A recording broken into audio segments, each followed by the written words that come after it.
Hi, this is Vish Lanka with Fits on the Go Block today at ACC 16 in Chicago. And I have the pleasure of speaking with Jared Collins and Kristen King to talk to us about the ACC job fair here for the fellows and give us tips and advice for what we should be looking for. So thanks for talking to us today. So can you start off just by telling us a little bit about the career fair and what's going on today? Sure, absolutely. So this morning we have about 17 employers that are here from across the nation looking to hire those that are right out of school, finishing their fellowship, right out of their residency, or even those that just need a new opportunity. So we've had a really good turnout this morning. I think we've had about 150 people come through and are really excited to talk to the employers about new opportunities. And next year we're having it again in Washington, D.C. That's great. Can you tell us a little bit about specific resources that ACC has to offer in terms of job boards or other things that the fellows may find useful in their job search? Sure. Yeah. So everything can be found directly through ACC Cardiology Careers, and you can access that every day through acc.org. Lots of great opportunities to go in there, and I think there's something for every part of your career search, whether you're a fellow in training or maybe once you're out of school and maybe 5 years later you're looking for something else. Maybe you didn't kind of land on that dream job right out of the gates, and you have an interest in something else. So lots of great articles and tips and tricks and resources. Definitely recommend you go in there and take a look around. And then, of course, the job opportunities themselves. There's about 1,000 openings right now today on cardiology careers.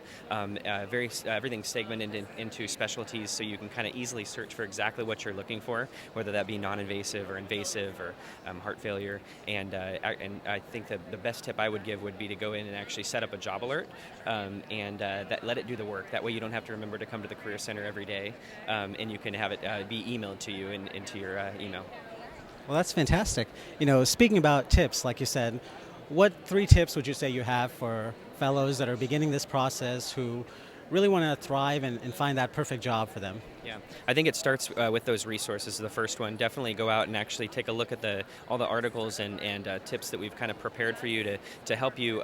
Some of the questions you maybe don't even think about that you might ask or look for when you're looking for opportunities. At the end of the day, it's all about finding that perfect fit for you. So there's lots of great advice on the site. I would definitely recommend using the resources there.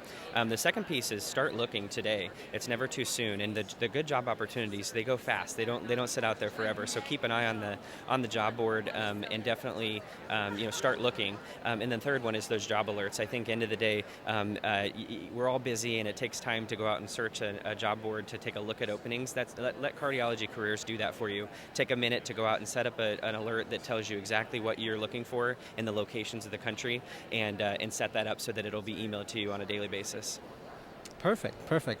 And, in your experience and given all the fellows you've worked with, what are some common pitfalls you find fellows fall into maybe at the beginning, during, or towards the end of this whole very complicated process? Yeah. I think one thing is, and I'm a married guy. I think involve your spouse if you have one or a family at the first part. I think right out of the gates, definitely keep them involved and make it a decision for the family. So look at all your options. Consider everything about it, school systems and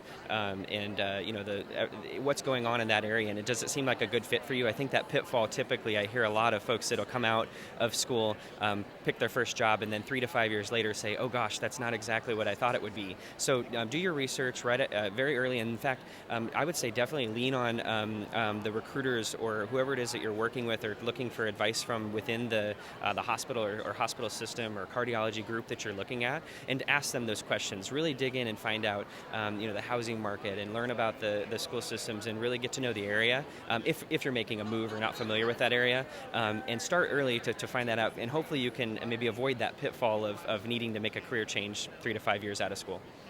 Well, that's great. And my last question to you is, so I'm a first-year fellow, and you're talking about starting early. How early would you say would be an optimal time to begin this process? Yeah, there's no reason to, as a first year, even not to start looking then. I think definitely second year, I'd say really get going on your search and really get involved and active. I think what you learn is if you pay attention and set up those job alerts, and if you have kind of a vision of where you want to be within the country, watch what happens and see the growth within hospitals and health systems, and watch when they'll advertise we're opening up a new cardiology unit it within the next 2 years. And try to, if you start looking early, you'll recognize some of those growth trends and maybe be aware of exactly what's going to be there when you get out. Recruiters, they're doing the same thing. They start early. They're always looking ahead 2, 3, 4 years. And so if you kind of match that, very likely you might make this easy on yourself so that you make a selection maybe even in your second year, and you can kind of coast through the rest of the way, and you feel good about the decision you made. Well, that's fantastic. So thanks for talking to us today. And for more videos like this, you can go to youtube.com/fitsonthego. Thank you very much.